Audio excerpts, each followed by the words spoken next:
છોટાઉદેપુર તાલુકામાં ટામેટાની ખેતી કરતા ખેડૂતોને રડવાનો વારો આવ્યો છે। ખેડૂતોને ચાલુ વર્ષમાં ટામેટાની ખેતીમાં ભારે નુકસાન થઈ રહ્યું છે। ટામેટાની ખેતીમાં રોગ આવી જતા ખેતી સદંતર નિષ્ફળ ગઈ છે। છોટાઉદેપુર જિલ્લામાં સરકારી આંકડા પ્રમાણે અંદાજિત 4000 હેક્ટરમાં ટામેટાનું વાવેતર કરવામાં આવ્યું છે, જેમાં છોટાઉદેપુર તાલુકામાં પણ મોટી સંખ્યામાં ખેડૂતો ટામેટાની ખેતી કરે છે। ત્યારે છોટાઉદેપુર તાલુકાના સિંગલા ગામે છેલ્લા 10 થી 15 વર્ષથી ટામેટાની ખેતી કરતા ખેડૂતોને ટામેટાની ખેતીમાં મોટી નુકસાની જઈ રહી છે। ખેડૂતોના જણાવ્યા પ્રમાણે ટામેટાની ખેતીમાં 30 થી 35 હજારનો ખર્ચ થાય છે, પરંતુ છેલ્લા કેટલાક વર્ષોથી ખેડૂતોને ટામેટાની ખેતીમાં મોટું નુકસાન જઈ રહ્યું છે।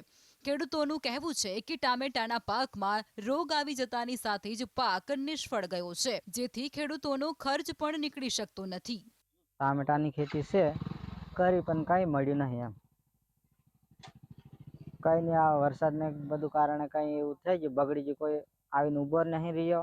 દવાવાળાને ત્યાં ગયા પણ દવાવાળો કઈ દવા આવી લીધી ને છાંટી દે એમ, પણ કઈ સુધારો મળ્યો નહીં ને બધું બગડી ગયું ને ખર્ચ તો ઘણો થઈ ગયો। એટલે આવીને કઈ થોડું ઘણું મળેલું હોય તે સારું એમ। ટામેટાના પાકની માવજત માટે ખેડૂતોને મોટો ખર્ચ કરવો પડે છે, પરંતુ અંતિમ સમયે રોગ આવી જતાની સાથે જ પડતર ખર્ચ પણ નીકળી શકે તેમ નથી રહેતું। છેલ્લા 10 વર્ષથી ટામેટાની ખેતી કરીએ છીએ, સુકારો આવી જાય છે, પછી ખર્ચ બહુ થઈ જાય છે। દવાનો, દોરીનો, તારનો, ટેકાનો બધો ખર્ચ થઈ જાય છે।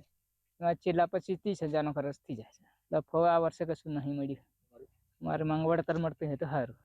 ખેડૂતોએ એમ પણ કહ્યું હતું કે જે તે વિભાગના અધિકારીઓ ટામેટાની ખેતી માટે માર્ગદર્શન આપે અને શિબિર રાખે કે પછી ટામેટાની ખેતી કઈ રીતે કરી શકાય તો ખેડૂતને વધુ ફાયદો થશે અને ખેડૂતો આત્મનિર્ભર પણ બની શકે છે।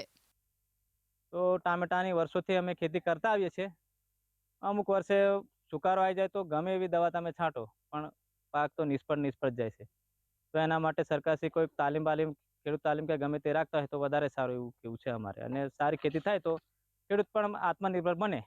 એક સમય ધારો કે જૂન જુલાઈની અંદર ખેડૂતો બધા વાવેતર કરતા હોય તો 2 મહિના અથવા પિયતની સુવિધા હોય તો 1-2 મહિના અગાઉ કરવાનું વાવેતર અથવા 2 મહિના લેટ વાવેતર કરે ખેડૂતો।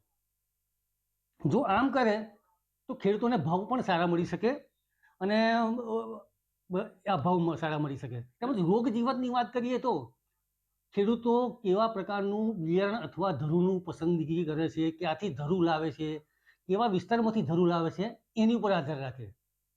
દર વર્ષે ખેડૂતોને કોઈને કોઈ રીતે આર્થિક નુકસાની ઉઠાવવી પડે છે, ત્યારે ખેડૂતોની માંગ એ છે કે સરકાર અને ખેતીવાડી વિભાગના અધિકારીઓ ખેડૂત ઉપર ધ્યાન આપે અને તેથી તેમને નુકસાનીમાંથી ઉગારી શકાય। રફીક ડણીવાલા, GSTV, છોટાઉદેપુર।